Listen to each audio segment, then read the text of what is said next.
سلام به شما دوستان عزیزم، خیلی خوش اومدید. توی این ویدیو در مورد آموزش تولید محتوا برای اینستاگرام در سال 2024 با هم دیگه صحبت می‌کنیم. 6 تا نکته به شما میگم یا 6 تا موضوع مختلف رو با هم دیگه باز می‌کنیم که توش پر از نکته هست که میتونه به بهتر شدن محتوای شما توی اینستاگرام کمک بکنه. موضوعات فنی ویدیو به عنوان نکته شماره 1 رو می‌خوایم با هم دیگه بریم جلو.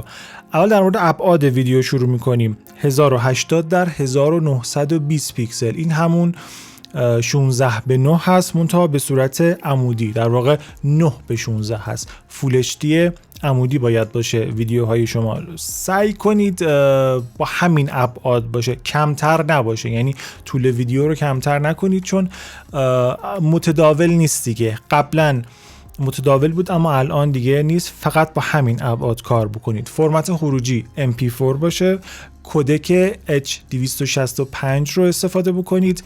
قبلا توی آموزش‌های گذشته میگفتم از H264 استفاده بکنید. اینستاگرام از H265 استفاده نمیکنه، پشتیبانی نمیکنه، اما الان پشتیبانی میکنه. بنابراین از این کدک استفاده بکنید که بتونید با حجم کمتر ویدیوهای با کیفیت تری رو خروجی بگیرید. بیت ریت ویدیوی شما هولوش 8 مگابیت در ثانیه باشه مناسبه. کمتر سعی کنید نباشه چون واقعا بی کیفیت میشه، بیشتر هم سعی کنید نباشه چون کامپرشن متد یوتیوب میزنه کیفیت ویدیوی شما رو پرپر میکنه. 8000 کیلوبیت در ثانیه کیفیت مناسبیه.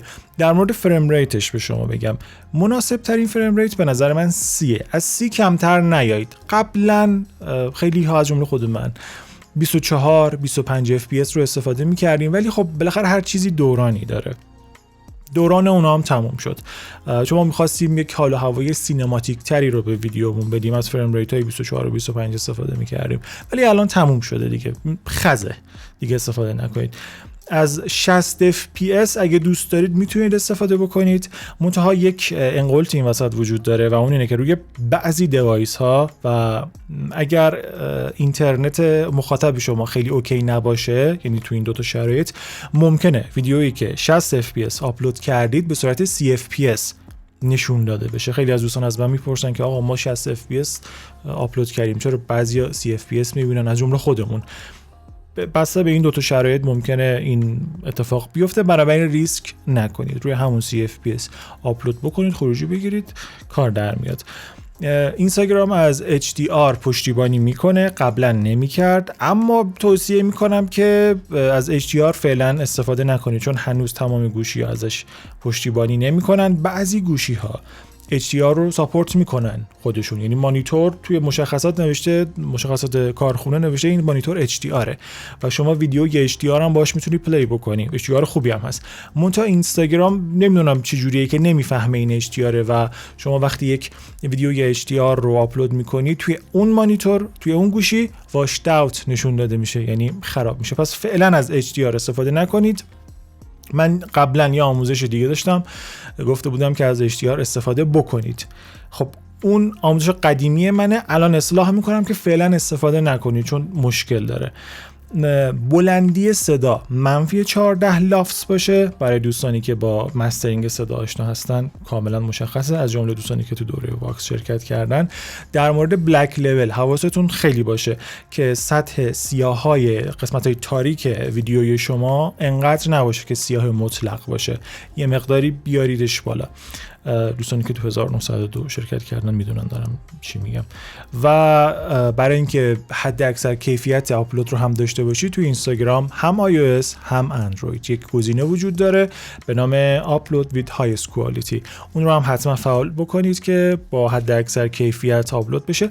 ضمن اینکه از طریق دسکتاپ هم میتونید شما آپلود رو انجام بدید، اونجا هم مشکلی نداره، با کیفیت عالی آپلود میشه. حالا هر جا VPN تون رو میخواین روشن بکنین. این از مباحث فنی. بریم سراغ زاویه دوم که در مورد درست کردن و طراحی کاور ویدیوهاتون هست.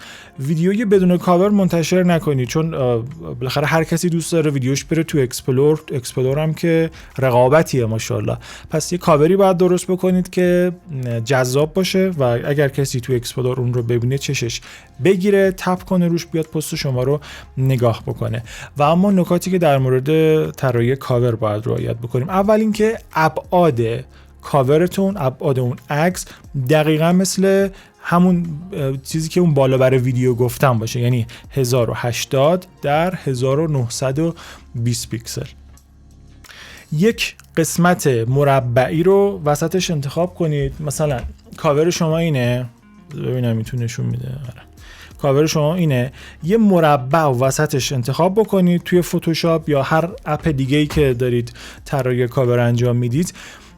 اونجا قسمت اصلی کاور شماست، یعنی توی فید پست های شما اون مربع وسط نشون داده میشه. پس اگه نوشته قراره باشه، صورت کسی قراره باشه، المان اصلی که جلب توجه قراره بکنه ای قراره اونجا باشه، تو اون مربع وسط باشه و مابقی کاور که یک 16:9 عمودی هست هم خالی نباشه، بالاخره چیزی وجود داشته باشه. توصیه بعدی که خودم من اصلا رعایتش نمی‌کنم و کار اشتباهی من دارم میکنم اینه استایل ثابتی داشته باشید توی طراحی کاور. یعنی اگر کاوراتون رو کسی دید بگه این کاور فلانیه، توی یوتیوب هم این داستان صدق میکنه، توی اینستاگرام هم همینطور. خود من رعایت نمیکنم، من عالم بی‌عملم، ولی کار اشتباهی میکنم، شما باید رعایت بکنید. موضوع سوم یا زاویه سوم در مورد خود محتوای ویدیوی شما هست. نمیخوام بگم چی بگید چی نگید، ولی یه سری نکات به ذهنم میرسه که به نظرم خیلی میتونه بهتون کمک بکنه. یک موضوعی رو با هم دیگه کنار بیایم. ببینید اینستاگرام فضاییه که هر چقدر شما محتواتون چرت‌تر و سطحی تر باشه بازدیدتون بیشتره. میدونم ناراحت شدید، ولی این واقعیتیه که باید هممون قبولش بکنیم. بنابراین اگر محتوای تخصصی تولید میکنید باید خودتون رو آماده بکنید که بازدید چندانی نخوره ویدیوی شما و این اصلا ناراحت کننده نیست، چون همه جای دنیا همینه. هر چقدر محتوا چرت‌تر و سطحی تر باشه بازدید بالاتری داره. من یه مقداری عصبی هستم خاطر اینکه نخوابیدم، الان 24 ساعت نخوابیدم. نکته بعدی اینه که محتواتون حتما زیر 1 دقیقه باشه، چون دیگه واقعا کسی حال و حوصله این رو نداره که بشینه محتوای بالای 1 دقیقه نگاه بکنه. بالای 1 دقیقه یوتیوبی که الان شما توش هستید. تازه اینجا ملت با دور تون نگاه میکنن اگه حوصله داشته باشن. کلا متاسفانه شبکه‌های اجتماعی ما رو افراد کم حوصله‌ای کرده و کوتاه بین شدیم. کوتاه بین نه ها، یعنی ویدیوهای کوتاه میبینیم دیگه، چیز بلند نمیبینیم. ما آدمای کوتاه بینی شدیم متاسفانه. این خیلی بده. پس زیر 1 دقیقه باشه، ترجیحاً زیر 30 ثانیه باشه. خیلی ها میگن زیر 20 ثانیه باشه که بتونه حالا بازخورد خوبی بگیره. سعی کنید محتواتون رو تلاش نکنید که به هر روشی وایرالش بکنید. ببین مثلا من دارم در مورد آموزش عکاسی محتوا تولید میکنم، دست و پا نزنم که یک محتوای وایرال از من منتشر بشه، میلیونی ویو بخوره. مثلا بخوام ریاکت نشون بدم به چیزی یا یه موضوع یه چیز کلی صحبت بکنم که هر کسی بیاد تو پیج من، به خاطر اینکه اون محتوایی که از من وایرال میشه خیلی ها رو وارد پیج من میکنه که لزوما به تخصص من مربوط نیستم. بنابراین من بعدن که دوباره از پست بعدی، از ریل بعدی شروع میکنم در مورد محتوای تخصصی خودم صحبت میکنم، بازخورد خیلی کمه، لایک ها کمه، خیلی آنفالو میکنن و این اصلا خوب نیست. بنابراین اگرم تلاش میکنید چیزی وایرال بشه، سعی کنید تو حوزه تخصصی خودتون وایرال بشه که خب اگر هر چقدر تخصصی تر شما محتوا تولید بکنید سخت تره، چون گفتم هر چه محتوا سطحی تر باشه پربازدیدتره. و چیزی هم که باید در نهایت با هم کنار بیایم اینه که اینستاگرام یک پلتفرم سرگرمیه، پلتفرم آموزشی نیست. بله درسته ما کار آموزشی میکنیم داخلش، ولی خب این رو میدونیم که مردم میان اینجا چیل بکنن، از مشکلاتشون چند دقیقه دور باشن، یه فیدشون رو بالا پایین کنن، برن تو اکسپلور بچرخن، 4 تا کلیپ ببینن، بخندن، اینو مسخره بکنین. اینستاگرام فضاش اینه. یعنی اگر شما کار درست حسابی میکنید بدونید که وسط یه همچین جایی دارید این کار رو انجام میدید. اینم از این. موضوع چهارم یا زاویه چهارم در مورد زمان انتشار ویدیو هست. به نظر من در طول این سال‌ها چیزی که خود من بهترین نتیجه رو گرفتم بین عصر تا شب هست. یعنی زمانی که ملت همه از سر کار میان خونه، میخوان بشینن اینستاشون رو چک بکنن ببینن چه خبره. زمانیه که همه تو اینستاگرام دارن میچرخن، ضمن این که توی اینستاگرام شما توی صفحه اینسایت اینستاگرامتون نوشته که توی یک نموداری کشیده و نوشته که مخاطبای شما چه زمانی بیشتر به پیج شما سر میزنن. میتونید اون رو نصب العین کارتون قرار بدید و با توجه به همون برید جلو.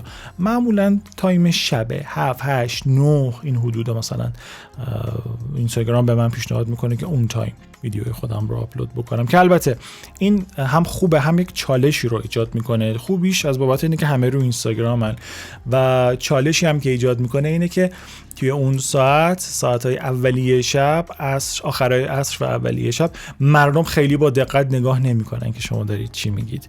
همینجوری فقط گوشی رو دست گرفته اینجوری میکنه که ببینه کی چی گذاشته. خود منم دقیقاً همینطوریه. میره اکسپلورش رو نگاه میکنه، بالا پایین میکنه، 4 تا کلیپ نگاه میکنه و اگه شما فکر کردید که محتوایی رو تولید میکنید مردم میشینن با دقت نگاه میکنن که این بنده خدا چی گفته، صحیح خیال باطل، همچین اتفاقی نمیفته، مخصوصا توی اون تایم از روز که همه خسته از سر کار اومدن. شاید بهتر باشه که اگر محتوای تخصصی رو میخواید منتشر بکنید بذارید آخرای شب، مثلا 11 اینا، 10 و نیم، 11 چون لااقل رفتار خود من که خودم رفتارم رو آنالیز میکنم، اون ساعت من بیشتر توجه میکنم به این که اون آدم داره چی میگه. سر شب من هم اینجوری گذری رد میکنم ببینم که کلا چه خبره، آخر شب میام با دقت تر نگاه میکنم. البته این رو خودتون باید سعی خطا بکنید ببینید که روی کار شما چی بیشتر جواب میده. این هم از این موضوع در مورد زمان انتشار ویدیو. زاویه پنجم پلن کسب درآمدتونه. میخوام این رو به شما بگم که لطفاً از اول کارتون، از همون بدو شروع، پلن کسب درآمدتون رو ترجیحاً مشخص بکنید، چون باعث میشه دور خودتون الکی نچرخید. شما بالاخره یا باید دوره بفروشید، حالا اگه کار آموزش میکنید، یا خدمتی رو ارائه میکنید، یعنی کسب و کاری دارید که تو اینستاگرام نمود آنلاین و دیجیتالش هست، اونجا حالا تبلیغ کارتون رو میکنید، یا به هر دلیلی دیده میشید توی هر چیزی و تبلیغ میگیرید. از اینا خارج نیست، یعنی یا خودتون محصول و خدمتی ارائه میکنید یا دیده میشید و تبلیغ میگیرید. از همون اول بدونید میخواید چی کار بکنید خیلی بهتره، باعث میشه که توی وقت و هزینه و زمان و حتی آبروی خودتون بتونید صرفه جویی بکنید. و در نهایت مورد ششم و مورد آخر فحاشی هست. من یه ویدیو دارم اینجاست، حتما نگاه بکنید. اون جان کلام رو تو اون ویدیو گفتم، یعنی یک بررسی و تحلیل جامع و کاملی کردم که اگر به ما فحاشی شد، اگر ما ترول شدیم باید چه کاری انجام بدیم. کامل گفتم، یعنی خودم قبل از این ویدیو رفتم یه بار اون ویدیو قرار نگاه کردم، کیف کردم از تحلیلی که خودم ارائه کردم. ولی فعلا این رو بدونید که شما بسته به نوع محتواتون ترول های متفاوتی رو خواهید داشت. مثلا اگر کار آموزشی میکنید، معمولا ترول های شما فرهیخته تره، فرهیخته معابانه تره. کسانی که بخوان شما رو زیر سوال ببرن، علم شما رو زیر سوال میبرن، تسلط شما به اون مبحث رو زیر سوال میبرن. اما مثلا کار سرگرمی میکنید، فوش خار و مادر بهتون میدن. این چیزیه که هست. مثلا من خودم توی کانال 9 شب، کانال دوم یوتیوبم که تازه هم استارتش زدم، هنوز دارم بازی میکنم، اونجا اصلا جنس ترولا فرق میکنه. من توی کانال همین رضا صادقی که شما توش هستید تا حالا فوش نخوردم، ولی اونجا خیلی اوضاع فرق میکنه و خب به خاطر اینه که مخاطبش خیلی عامه و خب هر کسی هم میاد.